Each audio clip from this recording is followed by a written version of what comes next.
अस्सलामुअलैकुम व्यूअर्स। आने वाली किस्त में क्या एनागोल किला फतह हो जाएगा? क्या आने वाली किस्त में आर्यूस के फौजी होलोफिरा के साथ मालून अतुन को भी अगवा कर लेंगे? उस्मान बे और मालून अतुन की बेटी फातिमा अतुन को कब सीरीज में शामिल किया जाएगा? कुर्लुस उस्मान सीरीज की नई किस्त कब रिलीज की जाएगी? तो इन तमाम सवालात के जवाब आज की वीडियो में शामिल हैं, तो इसके लिए वीडियो को आखिर तक लाजमी देखिएगा। मगर इससे पहले आपसे गुजारिश है हमारे चैनल को सब्सक्राइब कर दें। सबसे पहले आपको बताते चलें कि कुर्लुस उस्मान सीरीज एक हफ्ते के लिए मुलतवी कर दी गई थी।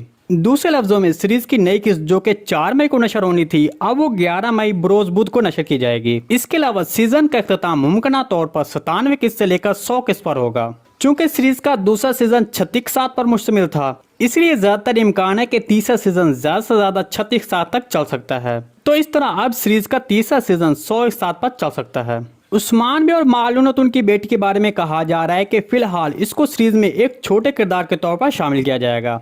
हमारे तजज़िये के मुताबिक अगर फातिमा अतुन के किरदार को इस वक्त सीरीज में शामिल किया जाता है तो फिर फातिमा अतुन का ये छोटा किरदार सिर्फ 3 से 4 एक साथ तक चलेगा, क्योंकि आने वाले नए सीजन में ये किरदार एक बड़े किरदार में नजर आएगा। दूसरी तरफ बार्किन बे किसी न किसी तरह एनागोल किले की फतह में ताखीर करवाएगा। मेरे तजज़िये के मुताबिक आने वाली किस्त में एनागोल किला फतह नहीं होगा, क्योंकि मेरे तजज़िये के मुताबिक 93 किस्त में उस्मान बे 11 साल किले की तरफ जा सकता है।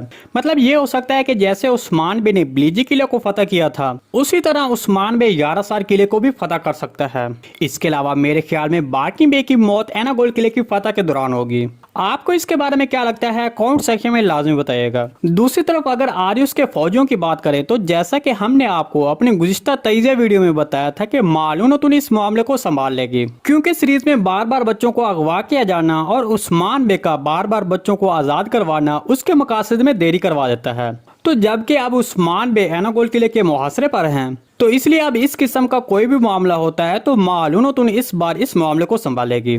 या फिर ये भी हो सकता है कि आर्यूस के फौजी आने वाली 93 किस्त के आखिर में होलोफिरा और उसके साथ मालून अतुन को अगवा करके यार असार किले लेकर जाएं। इसके बाद हो सकता है कि उस्मान बे एनागोल किले के साथ साथ यार असार किले का भी मुहासरा कर लें, क्योंकि तारीख में ये मालूमात मौजूद है कि यार असार एनागोल किले से पहले फतह हुआ था। इसके अलावा नए ट्रेलर में आपने देखा कि एनागोल किले पर जंग शाम के वक्त भी जारी है, मतलब दिन के वक्त शुरू होती है और रात के वक्त भी जारी रहती है। तो इसका मतलब है कि एनागोल किला इतनी आसानी से फतह नहीं होगा, बल्कि आने वाली किस्त में बार्किन बे की फतह के दौरान किसी मनसूबा बंदी की वजह से जंग थोड़ी देर के लिए रोक दी जाएगी, जिसकी वजह से उसकी फतह में ताखीर हो सकती है। आपको इसके बारे में क्या लगता है? कमेंट सेक्शन में लाजमी बताइएगा। जी दोस्तों, आज की वीडियो बस यहीं तक थी। उम्मीद है आपको पसंद आई होगी। अगर हमारी वीडियो आप तक बर वक्त नहीं पहुंच रही तो हमारे चैनल को सब्सक्राइब कर लें और बेल आइकॉन लाजमी प्रेस कर लें, ताकि हर आने वाली नई वीडियो का नोटिफिकेशन आप तक बर वक्त पहुंचता रहे। वीडियो अच्छी लगी तो इसको लाइक शेयर कर दें। मिलते हैं किसी नई वीडियो के साथ, तब तक के लिए अल्लाह हाफिज।